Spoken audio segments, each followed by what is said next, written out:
আমার লেখা একটা কবিতা, প্রাণঘাতী air India.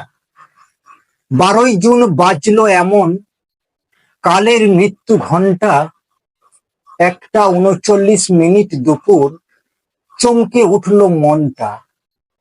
Air India plane খানা ওই আমেদাবাদে উড়লো, বল্লভ ভাই এয়ারপোর্টে প্লেন খানা যে পুড়লো।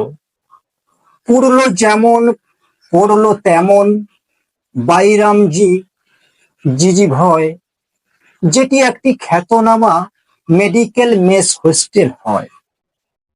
242 যাত্রীর মাঝে বাঁচল কেবল একা বিশ্বাস কুমার রমেশ, যিনি অবিশ্বাস্য দেখা।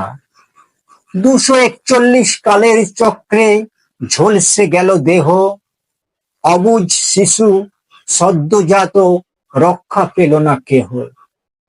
তুমি যে সেই সকল প্রজার পালনকারী রাজা, হায় ভগবান আল্লাহ যিশু, এটি কেমন সাজা। নমস্কার।